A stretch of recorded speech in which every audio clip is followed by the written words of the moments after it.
ఒక 12 ఏళ్ల బాలుడు ఒక రోజున అతడు బీజాపూర్ రాజమార్గంలో వెళ్తూ ఉన్నాడు.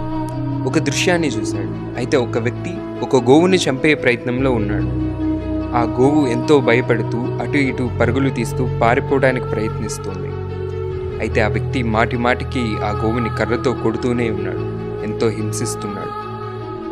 గోవును మాతగా భావించే హిందువులు అసహాయులై తలలు వంచుకొని దుకాణాలలో కూర్చుని ఈ దృశ్యాన్ని చూస్తూ నిస్సహాయ స్థితిలో ఉన్నారు.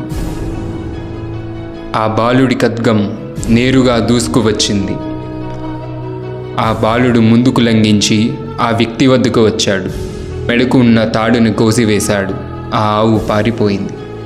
ఏదో చెప్పాలనుకునేలోగా అతని తల తెగిపడింది. అతని దేహం వేరయింది, నేల మీద పడింది. అయితే ఆ బాలుడు ఎవరై ఉంటారు? ఆ వయసులోనే అధర్మానికి ఎదురెళ్ళే ఆ ధైర్యం ఎవరిది? ఆ బాలుడు మరి ఎవరో కాదు, మొఘల్ సామ్రాజ్యాన్ని గడగడలాడించిన మరాఠా యోధుడు, the mountain lion who rode against empires, the nightmare of Mughals, unbreakable will, unmatchable courage, Chhatrapati Shivaji Maharaj. ఈ సమాచారం రాజ్యమంతా వ్యాపించిపోయింది.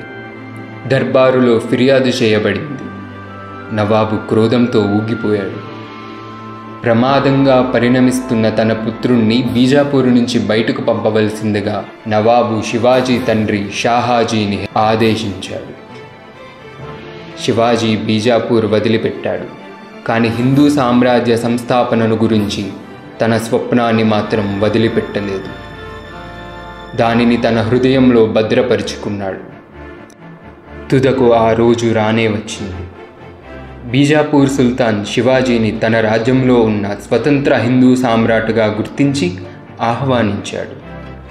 శివాజీ ఏనుగుపై ఊరేగుతూ బీజాపూర్లోని రాజమార్గం గుండా దర్బారులోకి ప్రవేశించాడు. నవాబు ముందుకొచ్చి ఆయనకు స్వాగతం పలికాడు. శివాజీ ముందు శిరస్సు వంచాడు. అయితే శివాజీ ఆ వయసులోనే ఎందుకు ఒక గోవు కోసం అంత సాహసం చేశారు? మన హిందూ ధర్మంలో గోవుని తల్లిగా భావిస్తాము. గోవు ఎంతో పవిత్రమైనది. గోవు వల్ల మనకున్న ఉపయోగాలు ఎన్నో. గోవును పూజించటం వలన దైవానుగ్రహం పొందుతారని హిందువుల నమ్మకం. అలాంటి గోవును అధర్మంగా, అన్యాయంగా హింసించి హత్య చేస్తున్నారు. గోహత్యపై దేశవ్యాప్తంగా సంవత్సరానికి ఎన్నో వేల ఎఫ్ఐఆర్లు నమోదవుతున్నాయి. బయటకు రాని హత్యలు ఎన్నో. మన అవసరాలకు గోవు ద్వారా ఎన్నో ఉపయోగాలు పొందుతున్నాం. మరి ఆ గోవుకు ఆపద వస్తే ఎంతమంది స్పందిస్తున్నారు? కానీ ఛత్రపతి శివాజీ 12 ఏళ్ల వయసులోనే గోరక్షకుడిగా నిలబడ్డారు. ధర్మాన్ని కాపాడారు. ప్రపంచం వంగుతోంది, వంచేవాడు కావాలి. దునియా జుక్తో హై, జుకానే వాలా చాహియే.